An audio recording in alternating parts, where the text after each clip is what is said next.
Bagaimana caranya data ini bisa selesai, karena paling tidak walaupun tidak 100%, 75% lah data luas lahan ini bisa terselesaikan. Cuma memang berat Pak Liman, yang bisa terjadi dengan kita jumlah penduduknya kurang, terus kemudian SDM kelompok juga, SDM kelompok juga kurang, karena ketika kita minta bantuan mereka untuk mengidentifikasi peta lahan itu, ada yang bisa membaca, ada yang tidak. Malah sampai saya kebetulan di Bunda, saya fasilitasi turun langsung ke desanya, ke sawah titik. Pak, ayo, saya tidak tahu caranya nyari petanya. Jadi saya bantu tuh.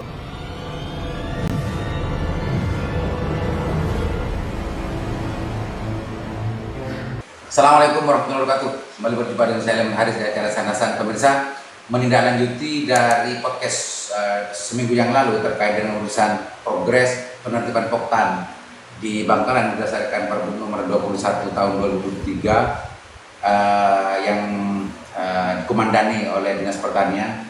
Juga evaluasi dari hasil nomor pengaduan yang di-share di podcast ini, dan juga terkait dengan urusan peredaran dan distribusi tebus ke pupuk bersubsidi di musim tanam ketiga ini bagaimana sebelum sekarang feedbacknya. Assalamualaikum Pak Haji. Waalaikumsalam Pak Aliman. Pasti kalau nomor pengaduannya nomornya Pak Haji ini pemirsa. Pasti banyak yang Pak Haji ya, banyak yang melakukan pengaduan Pak Haji ya. Ya, alhamdulillah cukup. Assalamualaikum Bu. Bu Lina ini kan dulu yang membidangi dan yang bertugas untuk menertibkan Poktan, Bu ya.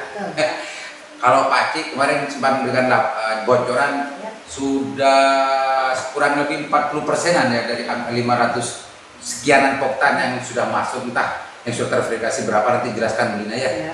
Waalaikumsalam Pak Heru. Waalaikumsalam. Kalau makhluk ini yang ngerti dan yang paham terkait dengan urusan ketersediaan pupuk, bagaimana pupuk diajukan dan yang lain-lain. Kalau dulu itunya RDKK, sampai dulu Pak Soris ini yang betul-betul mengerti terkait dengan urusan bagaimana memetakan serta bagaimana mekanisme pendistribusian pupuk. Waktu itu sempat ada KTA, tapi kartu tanda petani, tapi waktu itu entah sekarang karena apa kita tidak pernah dengar lagi itu. Pak Haji, apa yang menjadi mayoritas keluhan yang masuk ke jenengan Pak Haji? Apa yang sudah kita bahas itu juga betul-betul ada? Jadi begini Pak Aliman, kami ingin menunjukkan bahwa kami ini sangat mau menampung aspirasi keluhan di masyarakat, sehingga kita berikan nomor pengaduan saya kepada siapapun kalau mau ada pengaduan terkait dengan kesulitan pupuk. Dan memang masalah pupuk ini yang banyak dikeluhkan masalah masih banyaknya petani yang belum menjadi anggota ya, gitu ya. Kemudian beberapa juga mengeluhkan masih ada harga yang masih timpang gitu ya. Kemudian tapi secara umum memang durasi pengaduan memang tidak sebanyak yang kami perkirakan, karena sekarang masih masa persiapan. Tapi nanti belum turun hujan. Akan bedanya nanti kalau sudah menjelang ini. Tapi tetap pada prinsipnya, mumpung belum turun hujan, mari kita persiapkan sedemikian rupa biar jatah ini bisa diambil oleh petani. Begitu. Ada banyak yang masuk ke saya tuh Pak Haji, mungkin ke Pak Haji mungkin malu atau bagaimana ya, masuk ke saya itu justru banyak orang yang ditolak katanya oleh pengikir karena berbasis KTP. Itu gimana itu sebetulnya? Kalau berbasis KTP justru untuk penebusan memang harus membawa salinan KTP. Tetapi kalau kemudian tidak terdaftar di daftar alokasi, itu yang ketika ditolak wajar. Sehingga artinya ditolak itu bukan karena ada niat buruk dari pengikir, ya. Memang aturannya begitu. Maka dari itu sekali lagi jatah pupuk ini untuk per desanya itu aman. Silahkan tembus berkelompok, silahkan tembus sesuai dengan ketentuan yang berlaku. Kemudian nanti kalaupun masih ada beberapa petani yang masih belum masuk, silahkan dikomunikasikan di internal kelompoknya begitu, karena kita namanya petani bukan profesi yang individualis begitu, tapi profesi yang sosial gitu yang kalau memang satu kurang, tolonglah sama-sama dibantu. Oke. Karena sebetulnya program pupuk bersubsidi ini berbasis poktan ya, Pak Aceh ya, tidak berbasis perseorangan, beda dengan PKH, beda juga dengan bantuan-bantuan sosial yang lain. Bu Lina, dengan yang punya tugas untuk bagaimana menertibkan semua yang tadi itu salah satu kenapa ada di masyarakat yang punya KTP masih ditolak oleh pengecer, karena pengecer tidak melihat bahwa KTP itu terdaftar dalam penyediaan pupuk bersubsidi itu kan gara-gara mungkin di situ petani tersebut kan masih belum terdaftar sebagai poktan. Bisa saja ada banyak pertimbangan mungkin, tapi ada banyak keluhan yang masuk ke kita itu justru memang ada petani yang ditolak oleh pengecer untuk membeli itu. Sampai di mana sekarang revitalisasi poktan yang sebelumnya kita bersama-sama kita dorong karena dianggap bahwa poktan itu data itu adalah untuk mengurai persoalan-persoalan pertanian dari hulu. Nah, silakan Bu, gimana sampai gimana sekarang? Bulan 9 kan? Iya, bulan 10 Pak, awal. Oh iya betul, Oktober. Bulan Oktober. Jadi dari data poktan di Simlung yang kita punya sejumlah 1.439 poktan itu Pak. Jadi ada permohonan SKT yang masuk ke dinas itu sebanyak 583 yang masuk. Jadi kurang lebih sudah 35 sampai 37% sudah masuk ke kita. Dan sudah terverifikasi itu kurang lebih 465. Itu sudah proses pembuatan SKT. 465 sudah pembuatan SKT ya Pak. Jadi yang lainnya masih kita verifikasi, ada kekurangan administrasi, kita kembalikan ke teman-teman untuk melengkapi. Artinya kalau masih ada yang tidak sesuai dengan persyaratan namanya masih dikembalikan ya? Betul, saya kembalikan ke teman-teman penyuluh untuk dilengkapi, nanti sudah selesai, sudah lengkap dikembalikan ke kami. Boleh, kalau dulu berapa Bu? 1.000 berapa Bu? Jumlah poktan ya. 1.400 dulu ya. Itu masih belum ada Pergub 21 kan? Betul. Kalau sekarang masih 400 sekian yang terverifikasi, yang masuk untuk diverifikasi sudah 500 sekian. Kalau berdasarkan dari angka yang dulu itu masih 30-40%an ya. Tapi kalau sekarang membengkak karena berbasis kampung hari ini ya. Bisa saja itu masih 20-15%. Ya, kalau sepenglihatan kami Pak, jadi kebanyakan itu tidak ada beberapa penumbuhan, hanya tapi lebih banyak ke revitalisasi. Ya. Dan banyak juga teman-teman yang melaporkan itu banyak poktan yang tidak aktif. Ya. Jadi itu ngisi itu Bu ya. Jadi tidak diusulkan untuk SKT-nya. Ya. Proses revitalisasi itu kan tidak hanya urusan Bu ya, tidak hanya urusan mengelompokkan poktan yang selama ini belum tercover dan belum masuk bergabung dalam sebuah poktan atau tidak, karena Pergub 21 itu ingin semua petani di Kabupaten Bangka ini semua tergabung dalam poktan, bukan? Itu juga termasuk menghitung Bu ya, termasuk menghitung kebutuhan segala macamnya. Apa namanya itu Bu? Lokasi Bu ya. Kalau dulu istilah ya hampa, Bu apa? Luasan lahannya. Termasuk itu Bu ya. Wah, itu sudah berapa sekarang? 465 itu yang sudah tercetak. Tapi permohonannya 500 berapa? Pak Herus, kalau yang urusan perlahanannya untuk bagaimana mencatat, dan ini kan barengan berarti Pak Herus ya. Antara kerja Bu Lina dengan Pak Herus itu kan berbarengan. Di samping memang merevitalisasi dan menertibkan poktan di situ, dan itu otomatis bareng untuk bagaimana memotret kebutuhan masyarakat. Kalau dalam konteks pupuk ya luas lahan kan. Itu Pak Khairus melihat, memperhatikan dan juga memantau pekerjaan teman-teman di lapangan itu bagaimana, ada kesulitan atau gimana kok? Tapi memang karena waktunya ngepet atau bagaimana? Sekarang itu sebetulnya kan sudah bulan 10 ya. Dan ini nanti yang akan menjadi dasar dari data untuk penyediaan dan pengusulan tahun 2024 kan? 2024 betul. Sekarang bulan 10, gimana Pak Heroes? Jadi begini Pak Liman. Kalau dulu kan mekanisme itu untuk data luas lahan, Ya. kita menggunakan titik koordinat. Nah, jadi kelompok tani dalam hal ini melalui ketua kelompok menyetorkan titik koordinat itu ke penyuluh. Nah, untuk usulan 2024 dengan difasilitasi oleh Pak Kabit, jadi Pak Kabit bekerja sama dengan PU Pak ya. Jadi kita sudah mempetakan peta lahan itu, sudah ada nomornya Pak Liman, sudah ada nomor-nomor petaknya. Rekan perloknya itu sudah ada. Betul, sudah ada nomor petaknya, sudah ada luas lahannya, sudah ada titik koordinatnya. Nah ini teman-teman sudah bekerja sama dengan kelompok tani untuk mencari. Jadi petakan itu milik siapa atau siapa yang menggarap. Jadi seperti itu. Nah, itu yang kita koordinasi dengan ketua kelompok tani untuk mencari. Jadi peta-petakan yang ada, siapa yang menggarap itu yang akan kita usulkan. Jadi kalau nanti ini juga termasuk untuk menseleksi tanaman. Jadi kalau dia anggotanya yang terdaftar itu dulu terdaftar, tapi tidak bisa menunjukkan sawah yang digarap, artinya dia bukan petani kan? Secara otomatis mengeliminasi. Jadi kita memang mencari benar-benar petani dan ada petak lahan yang digarap. Nah ini proses ini masih berjalan. Dan model-model semacam itu sebelumnya banyak ya Pak Heroes ya? Ya. Model-model semacam itu Betul. hanya kayak berkata petani. Betul ya. Ya kan teman-teman kita kan komitmen Pak. Ya, gitu. Tidak ingin salbut saja. Jadi alhamdulillah Pak C ini dengan terobosannya kita kerja sama dengan PU sudah kita petakan.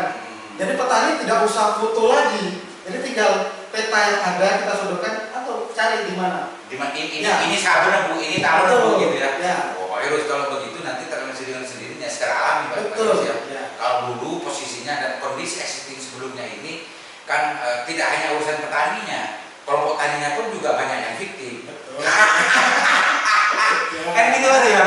Jadi sekarang kalau dia tidak bisa menunjukkan petak sawahnya, ya otomatis. Dan itu nanti yang diakumulasi menjadi sebuah data yang untuk diusulkan menjadi pijakan untuk diusulkan kepada pemerintah provinsi untuk bagaimana alokasi Pupuknya. pupuk dan juga program-program yang lain juga berdasarkan itu juga kan gitu Pak Heroes. Pak Ci, karena sekarang Bu Lina dan Pak Heroes kan masih kerja nih. Iya. Masih kerja untuk bagaimana menentukan data, sarsalnya data dan serbuknya data itu. Sementara di lapangan hari ini kan masih terjadi, masih banyak orang yang belum tercatat sebagai petani gitu berarti ya. Dan yang terjadi hari ini orang petani benar gitu ya. Ketika mau beli pupuk ke pengikir yang katanya pengikir itu adalah wilayahnya di situ, ternyata setelah dicek tidak terdaftar dan itu tidak boleh beli. Dan ini menjadi persoalan di bawah itu karena petani tadi itu yang sempat saya bicara, saya bilang kok tak minta saya beli. Nah, untuk mencari solusi persoalan semacam ini, bagaimana Pak Cik terhadap pengikir? Karena walaupun bagaimana ini ada juga unsur kelalaian dan ketidakadilan pemerintah karena mereka juga belum terdata sebagai poktan. Sementara mereka mau bertani. Artinya jangan dibiarkan begitulah, gimana barangkali ada solusi-solusi. Jadi begini ya, perlu kami garis bawahi bahwa pupuk itu bukan barang yang dijual bebas. Ya. Ini yang harus paham. Bahwa pupuk subsidi itu adalah tata cara pembeliannya sistemnya tertutup.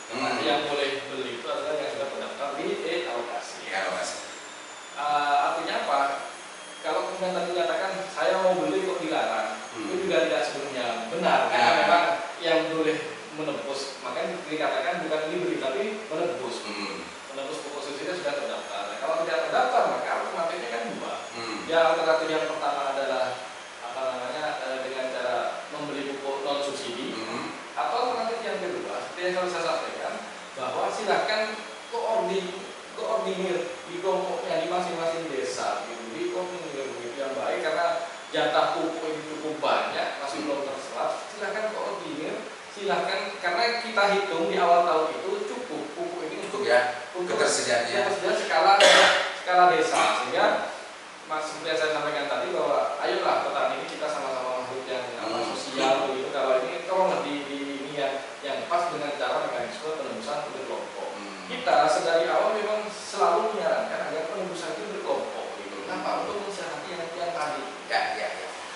Aceh juga mengiyakan kan bahwa memang dan komitmen untuk bagaimana menertibkan selesainya data ini kan sekarang sedang dilakukan tahun ini.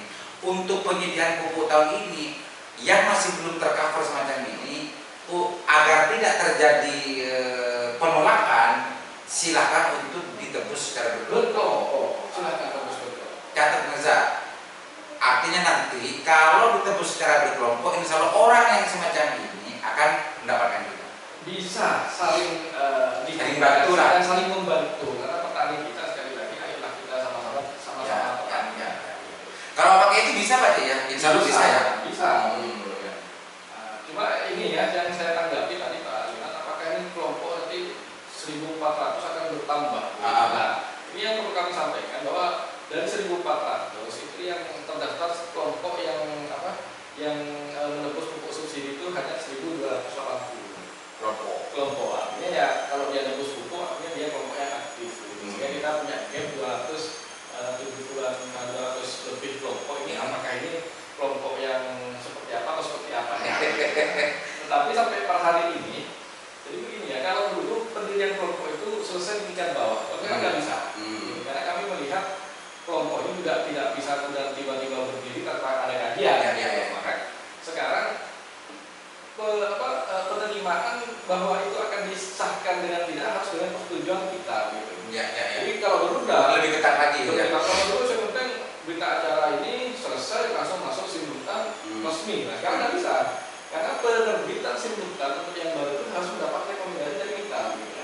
Artinya akan lebih tertib dan lebih sesuai dengan keadaan yang di bawah. Keadaan yang di bawah. Kemudian sampai per hari ini kalau tidak salah kita sudah mendatangani 2 kali permit untuk kelompok yang baru. Kalau kita tahu paling nggak sampai berapa? 15. Gimana sampai 20? Nggak sampai 20. Sampai 20.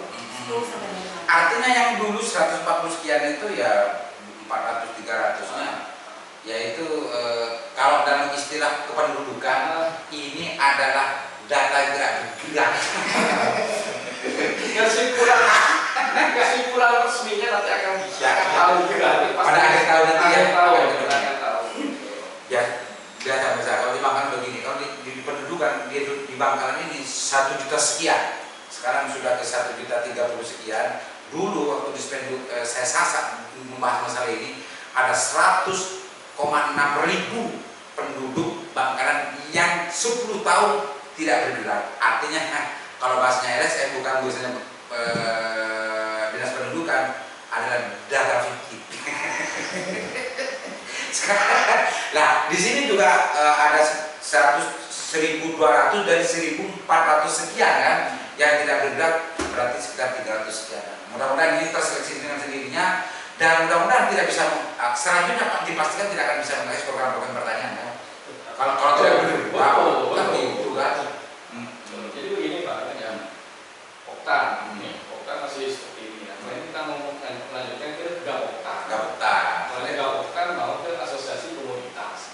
Masing-masing ya, apa jagung gitu ya. Setelah ini kita masih ada PR di Pugja, Jasa Alsita. Nanti yang terakhir itu di P4S, pusat pelatihan ya, petani swadaya. Tapi ini semua untuk penelitian Bolina ini kan sebetulnya adalah menjadi basis data. Betul. Gitu ya. Bu, ini kan tidak main-main Bolina. Ini kerjaan Bolina ini kan untuk bagaimana menertibkan dan memastikan bahwa program-program pertanian itu betul-betul turun kepada masyarakat petani gitu kan. Kalau dari 1.400 sekian data yang terdaftar sebelumnya masih 400 sekian sudah terverifikasi dan yang masuk ke sini 500, yang masuk usulan 500 sekian. Kalau diasumsikan yang 300-400 tadi itu memang tidak bergerak, bisa saja ini sudah 45%. Bisa saja 45%. Artinya 2 bulan ini apakah Ibu menargetkan selesai atau masih minta waktu untuk masuk ke tahun 2024? Kalau target itu kita memang maunya tahun ini kan. Seiring karena teman-teman harus menyebut di alokasi untuk kebutuhan tahun 2024. Saya selalu menyampaikan ke teman-teman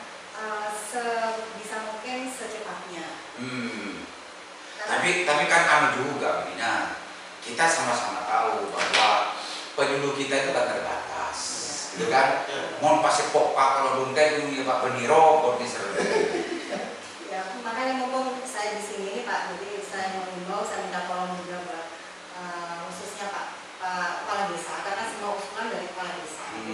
Mohon bantuannya untuk secara administrasi, teman-teman kan agak kesulitan komunikasinya dengan Kepala Desa untuk menghimpun administrasinya, jadi mohon bantuannya untuk membantu teman-teman apa yang diperlukan untuk pengusulan SKT ini. Pak Bulina, administrasi di Kepala Desa apa masih perlu juga tanda tangan Pak Camat? Camat tidak. Enggak ya? Tapi kalau Kepala Desa wajib. Ya, kalau Pak Camat masih, ini saya nggak yakin 2012 bulan 12 tahun 2003 selesai, karena saya melihat Pak Camat di Kabupaten Bangkalan ini mayoritas tidak ada di kecamatan masing-masing, benar ini kota-kota. Lo nemu saya tanda tangan lah. Cuan cuci bahasa deku dia. Oke, Bu Ina, artinya sekarang masih kurang sekitar 60-50-60%-an Bu Ina. Sementara data ini sebetulnya nanti diharapkan menjadi sebuah pijakan untuk usulan alokasi dan juga program-program pertanian di tahun 2024. Pak Ferus, kalau nanti ini tidak sampai rampung, bagaimana nanti untuk mengusulkan ke provinsi atau ke pusat untuk menentukan alokasi? Kalau nggak rampung dari data ini sampai tahun 2012 bulan 12. Ya, gini Pak Aliman, jadi yang disampaikan Pak Aliman tadi memang kita harus kerja keras ini. Jadi bagaimana caranya data ini bisa selesai, karena paling tidak walaupun tidak 100%, 75% lah data luas lahan ini bisa terselesaikan. Cuma memang berat Pak Aliman. Yang disampaikan dengan kita jumlah penduduknya kurang, terus kemudian SDM kelompok juga, SDM kelompok juga kurang, karena ketika kita minta bantuan mereka untuk mengidentifikasi peta lahan itu ada yang bisa membaca, ada yang tidak. Malah sampai saya kebetulan di Bunda, saya fasilitasi turun langsung ke desanya, ke sawah titik, Pak, ayo saya tidak tahu caranya nyari petanya. Jadi saya bantu turun. Iya, kan sabar. Ya, jadi memang dia ajak takut gak bagian. Jadi memang ini PR bersama. Jadi bukan hanya kita penyuluh, tapi kami mohon di momen ini minta tolong juga kepada pengurus sama-sama aktif. Jadi kalau penyuluh yang aktif, pengurus gak aktif, ya melempem juga Pak Liman. Artinya akan andil untuk memperlambat bagaimana data ini bisa tertutup. Ya. Pak Ferus, tidak itu saja kan masalahnya, itu juga masalah sudah berat terhadap penyuluh. Juga di beberapa tempat dan macamnya juga pemerintah desanya pun tidak setiap saat dan tidak setiap hari bisa ditemui kan. Bahkan juga kalau katanya Bu Lina nanti itu semuanya berbasis administrasi pemerintah desa, itu pun juga menjadi bagian dari bagaimana lesona penyuluh kan. Dan ini juga andil memperlambat dari 2 bulan terakhir ini nanti ya Pak Ferus. Masih yakin ini bisa rampung? Jadi yang jelas kalau di wilayah saya Pak Aliman terkait pemilihan kepala desa itu pasti pengaruh. Ini yang jelas satu desa terhambat karena masih menunggu proses itu kan. Kemudian juga proses dari ketua kelompok sendiri karena pengurus. Jadi kami sampai memfasilitasi semua berkas itu kita siapkan. Kita artinya bukan hanya kita yang semangat, kami harap kelompok juga semangat. Ada feedback kembali. Jadi karena kita kembalikan bahwa SKT ini yang butuh bukan kita, bukan penyuluh, tapi kebutuhan dari kelompok tani. Jadi kalau SKT ini tidak beres di tahun ini, 2024 jangan harap dia dapat program pemerintah, termasuk pupuk dan bantuan lain-lainnya. Kan gitu, konsekuensinya kan berat tuh Pak Ferus. Artinya 2 bulan yang akan datang, sekarang sudah Oktober tanggal 3 kan sekarang masih 40% kondisinya yang masuk. Artinya untuk memastikan minimal lah, kalau program-program itu program yang lain ya minimal yang sering menjadi kegaduhan di Kabupaten dan di mana-mana itu kan urusan masalah pupuk. Ada ada nggak skema yang lain untuk memastikan meskipun secara administrasi Poktan itu belum selesai ya, tapi kita sudah bisa memotret beberapa luas pertanian di Bangkalan dan itu dijadikan sebuah usulan. Bisa nggak Pak Ci begitu? Kalau menunggu ini kan memaksakan bagaimana Pak Ci sekarang Oktober sekarang. Untuk tahun 2024 harus selesai semua dan Nah, posisi sekarang yang baru selesai dipetakan baru 12 kecamatan. Yang 6 ini masih belum selesai kita petakan. Sedang kita petakan, memang juga sangat banyak sekali ya. Nah, ketika ini selesai dipetakan, dan tadi sudah nyampe di penyuluh dan nyampe di kelompok tani, bagaimana mereka kembali ke kita? Nah, ini posisi kembali ini masih juga masih juga agak lambat. Setelah kembali apakah data ini sudah siap? Ya belum juga gitu. Karena masih harus cross check satu orang dari satu lahan itu diklaim oleh 2 orang atau lebih. Banyak tidak? Banyak begitu ya di lapangan. Masih kemudian lokasi petani di desa A, tanah yang digarap di desa B atau di kecamatan B. Seperti apa? Kan masih panjang Pak. Ya. Yang cuma sekali lagi tetap yang masih bisa diperbaiki kita perbaiki. Tapi yang belum bisa diperbaiki kita menggunakan asumsi tanam yang ada untuk melakukan di tingkat desa. Begitu. Oh, artinya masih ada juga ya skema. Artinya Bangkalan tidak untuk mengusulkan alokasi itu. Tidak. Cuma Pak, penentukan data hari ini untuk bagaimana setidaknya juga mendukung bagaimana penertiban selanjutnya Pak Haji ya. Jadi kayak gini bahwa pupuk subsidi itu untuk siapa? Untuk petani? Bukan. Pupuk subsidi untuk sawah. Oh, apa namanya? Ya? Objeknya gitu. Maka ke depan ini kita paksa bahwa pupuk subsidi itu tidak hanya tepat ke petani, tapi juga tepat ke sawahnya begitu. Nah, ini yang sekali lagi butuh waktu, tapi tetap progresnya ada. Apa yang mau kita perbaiki itu ada. Gitu ya. Pak Haji, sebentar. Objeknya sawah bukan petani. Tapi di sisi yang lain ada juga yang justru mengatakan kalau petani mempunyai sampai 10 hektar gitu, kan tidak boleh. Tidak boleh. Tidak boleh. Nah, kan tetap syarat sawahnya kan ketentuan berlaku. Maksudnya kan begini, makanya kita ini kan jangan yang ada mengaku-ngaku petani didapat pupuk subsidi. Iya. Kan seperti itu. Jadi petani sawahnya di mana? Sawahnya di mana? Kalau pertanyaan di 10 hektar tidak semuanya bisa didapatkan subsidi. Ada batasan berapa batasnya? 2 hektar. 2 hektar. Cuma saya catat ya, mau ada di Sabobognya, meskipun nanti best sellingnya saya melihat pupuk, bisa, karena yang di sini ada 2 hektar. Tapi selebihnya daripada itu, posisi ekstrim hari ini, pupuk bersubsidi masih, jangan panik intinya ya, masih tersedia. Sekarang sudah ada progres? Mak, ya tidak terlalu banyak pada bulan September ini. Masih di kisaran 12 ribuan kita yang alokasi kita. Yang belum tertebus. Bu Lina, sebelum terakhir, apa yang dikatakan Pak Haji, apa yang diceritakan Pak Sodus ini kan persoalan kendala-kendala yang sangat luar biasa yang harus dihadapi dan dialami para penyuluh di bawah.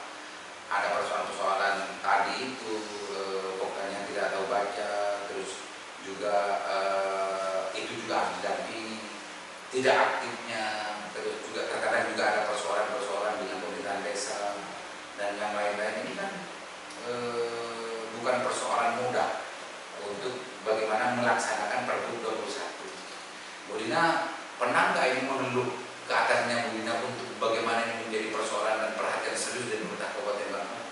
Sebab kalau hanya urusan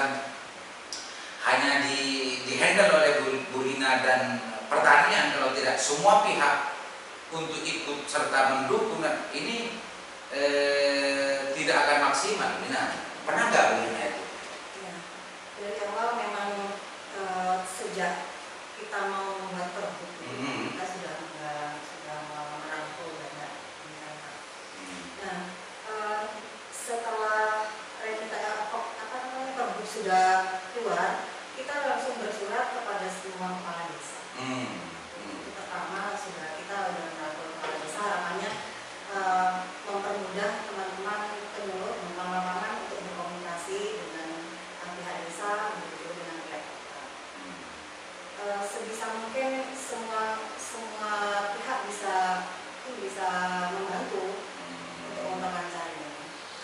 agar tidak hanya menjadi tugas dari pertanian, khususnya Bu Lina ya. Kalau melihat dan menakar dari bagaimana tantangan dan rintangan yang di lapangan ini kan bukan sesuatu yang mudah. Sulit Bu Lina barusan ini. Keterbatasan penyuluh, masyarakat itu api kan gitu kan. Ini kan bertumpuk-tumpuk. Pak Herus, sekaligus presiden terpilih Pak Herus ya. Pak Herusnya kan pakarnya untuk menghitung dan lain-lain. Artinya bisa dipastikan tahun 2024 meskipun proses untuk penertiban merevitalisasi Poktan dan Gapoktan ini belum selesai, bisa dipastikan untuk jatah tahun 2024 ini tetap diusulkan ya. Tetap diusulkan dengan skema yang bagaimana Pak? Jadi begini, yang jelas kita tiap tahun ada data. Ya. Pertama yang jelas kita punya data luas baku lahan. Jadi sawah di Kabupaten Bangkalan kita punya data. Kemudian kita ada luas tanam.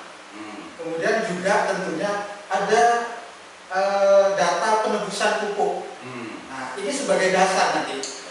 Jadi artinya dengan luas lahannya berapa kita, ternyata tahun kemarin kecamatan ini nebus sekian ton. Nah itu jadi dasar kita. Kalau memang data lahan ini belum selesai, itu yang kita jadikan dasar. Sehingga nanti umpamanya yang belum selesai, kami mohon dengan ada alokasi yang ada itu kita maksimalkan, Pak. Jadi kita maksimalkan sambil lalu proses ini tetap berjalan. Jadi kan sekarang sudah selesai 12 kecamatan, masih sisa 6 kecamatan. Jadi sambil lalu yang belum selesai kita berjalan, yang sudah selesai kita pakai data yang ada, sehingga kami mohon di bawah juga tidak ada kegaduhan. Jangan sampai membandingkan, yang kecamatan ini kok seperti ini, kecamatan ini seperti ini, yang kecamatan ini boleh pakai data lama.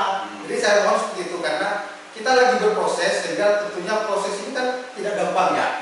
Jadi sambil lalu ayo kita sama-sama memanfaatkan atau memaksimalkan alokasi 2024. Dan sekali lagi saya tekankan, ayo untuk petani yang ada di desa, saya minta tolong ke ketua kelompok, ke pengurus, ayo sama-sama mendata, karena kalau kami 61 orang penyuluh Pak yang ada, Pak Aliman yang ada ini, mungkin kami kurang, tidak bisa menjangkau. Tapi dengan adanya kelompok tani, dengan adanya pengurus, kami mohon bisa membantu petani, mungkin ada yang belum masuk di dusunnya, bisa ditarik menjadi anggota kelompok. Jadi bukan kami yang harus turun ke bawah untuk mencari. Jadi kami minta bantuan pengurus, minta bantuan apel, mungkin ada data petani yang belum masuk sehingga bisa masuk ke anggota kelompok, sehingga bisa mengakses pupuk subsidi. Mungkin itu Pak Aliman. Harus juga minta proaktifnya. Ya, betul. Artinya kalau ini karena memang petugas-petugas itu tidak semuanya paham dan tidak semuanya mengerti tentang masalah bagaimana di desa itu masing-masing. Itu Pak Heri, itu catatannya Pak Haji sebagai closing statement dari progres pelaksanaan penertiban Poktan dan juga adanya segi pengaduan para pengikir yang juga ada juga ya yang melampaui dari HIT, bahkan tidak lumrah, bahkan tidak logis lah sampai menjual pupuk 140, 135 itu juga ngambil dari kiosnya masing-masing. Apa yang diinginkan Pak C terkait dengan masalah ini agar semuanya tertib dan juga termasuk solusi-solusi ketika ada persoalan di bawah, ada orang yang justru dianggap saya melihat saya beli gara-gara KTP-nya tidak tercatat dan tidak terdaftar di elokasi. Silakan Pak. Jadi begini ya, untuk para manajer ya, tolong tingkatkan pelayanan ya. Pelayanan ini tolong jaga jaga jatah yang masih tersisa miliknya kelompok, tidak boleh disalah gunakan gitu, kemudian jaga juga harga gitu. Karena apa? Karena bagi kami cuma ingin mengingatkan bahwa pengecer itu nafkahnya juga keluarganya kan begitu, memang dia hemat. Karena ketika nanti ada sesuatu tentu akan ada tindakan gitu. Minimal tindakan yang paling mungkin adalah didola dari masyarakat untuk nanti mengganti pengecer yang dimaksudkan begitu lah. Ketika terjadi pengecer yang dimaksud minta ganti, nah kan jadi yang teman-teman pengecer sendiri juga gitu. Apalagi sekarang 2 minggu yang lalu asosiasi kepala desa memang minta sesi khusus bagaimana BUMDes ini diperkenankan untuk menjadi distributor atau pengecer begitu. Nah ini kan juga justru yang menjadi introspeksi diri lah bagi sebuah pengecer agar bisa mengikuti ketentuan yang berlaku. Tapi tidak. Kalau HET sekali lagi HET itu adalah harga untuk ambil di tingkat Di kios. begitu. Tetapi ketika minta antar, minta barang nyampe itu wajar kalau ada tambahan ongkos. Namun kalau kemudian tambahannya itu Tidak wajar. tidak wajar, ya saya pikir itu sesuatu yang perlu ditindak. Kami kemarin sudah rapat dengan PIB begitu ke tempat kami sampaikan tolonglah dinas ini nanti di akhir tahun diberikan rekomendasi yang bisa didengar, siapa pengedar yang bagus, siapa yang distributor yang seperti apa gitu. Kalau kemudian bersepakat penggantian wilayah distributor itu bisa disepakati bersama, itu jauh lebih baik sebagai check and balance-nya gitu Pak. Oke. Untuk masalah apa sih?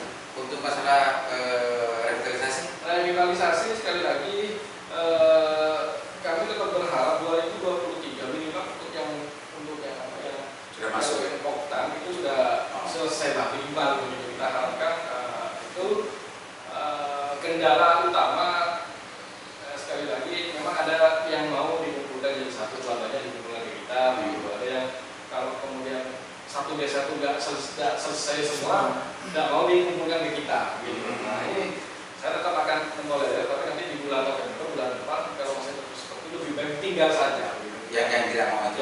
Yang masih terlambat mungkin yang ada lah itu dikumpulkan sehingga kita benar-benar bisa mendekati arah yang pas gitu. Oke, bisa dicicil kerjanya Pak. Iya, betul. Oke, Pak Aceh, makasih banyak Pak Aceh, Bu Lina dan Pak Khairus. Berbicara masalah pertanian kan memang masyarakat Bangkalan khusus Madura yang sebetulnya adalah mayoritas petani, maka pembenahan data Poktan itu penting untuk bagaimana bisa mengakses program-program pemerintah baik pupuk atau program-program yang lain. Perlu diingat bahwa di pertanian itu tidak hanya urusan subsidi pupuk loh, ada alsintan, ada bibit dan yang lain-lain. Itu semua harus berbasis Poktan. Bukan berbasis perseorangan, karena di pertanian tidak sama dengan bansos, tidak sama dengan PKH dan yang lain-lain. Artinya selama ini pemirsa simpulkan sendiri, kalau ada yang itu saja dapat ya, karena dia yang menjadi Poktan yang terdaftar. Kalau yang sebelumnya yang tidak pernah dapat sekali, wong tidak pernah menjadi anggota Poktan dan macamnya. Dan itu sekarang sedang ditekan dengan keluarnya Pergub tahun 2021, Pergub nomor tahun 2021 dan 2023. Mudah-mudahan kerja-kerja dari 3 orang ini betul-betul bisa menyelesaikan ya secepat mungkin, dan mudah-mudahan seluruh program-program pertanian bisa teratasi.